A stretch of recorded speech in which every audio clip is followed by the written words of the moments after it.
Hello everybody, introduction.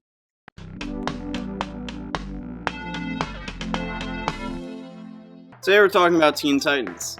The original Teen Titans, the one that everyone loves, and not the other one. You know the one I'm talking about. Today I'm gonna make a case. A case on behalf of people who had this Teen Titans and not the Teen Titans that's on Cartoon Network 24/7. Now, I know that there are people out there who are like, oh, you just love the old one more because of nostalgia and all of that, and that's probably true for most people. However, it's an undeniable fact that this show is objectively better than the show that is on Cartoon Network now. And what makes it so much better? Well, for one, contrast. You can make the case that this show is a lot more serious than Teen Titans Go, and yeah, you'd be right. But that doesn't mean that it was always serious 100% of the time. Remember Larry?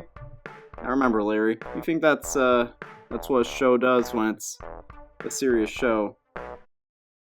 I think that I don't need to explain myself. But they didn't just have those moments. They didn't just have the visuals of a cartoony show that's marketed towards kids. They also had real character development.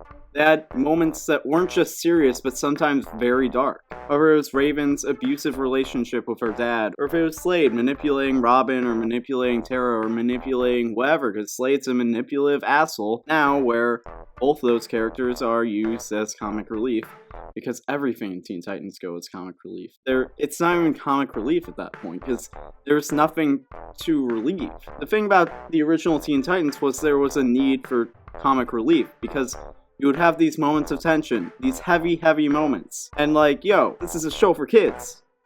Like, you gotta break that tension, you gotta break it up. Yeah, it's okay to have it, but you can't just let it sit there. You can't just let it sit there and just be tense and be sad and be whatever. You have to have some sort of payoff. You have to have something to relieve the audience of everything that's going on. It's real. It's not just, oh, here's a goofy sitcom-esque show about some teenagers with superpowers. No, this is a real show about teenagers with superpowers. This is the facing of being deceived, making stupid mistakes, and having to pay the consequences of them. But at the end of the day, you're still a teenager. Even though you have this great responsibility, you're still a kid. And yeah, this is gonna affect you, but that's part of growing up. Part of growing up is realizing, oh, yeah, like, stuff happens. One of my favorite episodes of Teen Titans, and the one that I remember the most, it's the one where Starfire gets sent into the future, and she sees what happens. And it's assumed that the real future is much more brighter. We see the Teen Titans disbanded. We see that none of them even really interact anymore. Robin is Nightwing and he does his own thing. Cyborg is still back at the base, hooked up to his, basically what is life support. Beast Boy got fat and bald, which a little more relatable than I'd like to admit. And Raven is off in a Raven thing. And it's like, yeah, that sucks.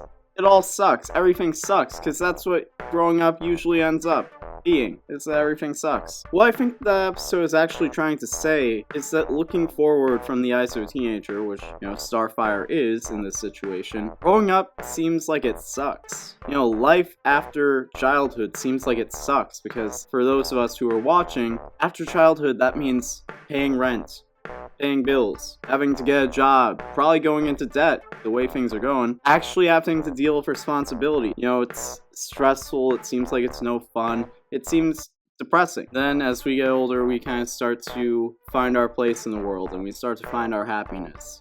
But as a kid, as a teenager, looking forward, it seems like, why? Why would I?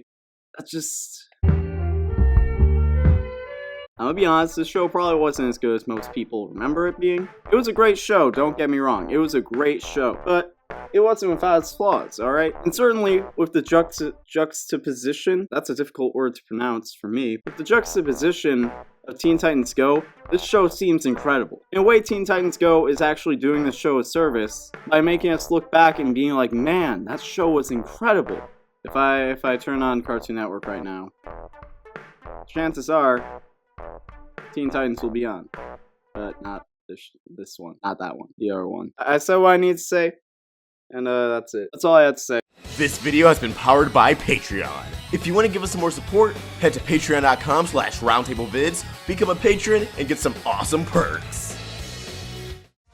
Thanks for watching another video on the Roundtable. If you want to get more involved with our community and watch videos from Let's Talk with Tom, Voxbox, and more, click the video right here. Or if you want to get some more of the animation goodness, watch some Crystal Clear or Meaning Monday, click the video right here. And please, don't forget to subscribe.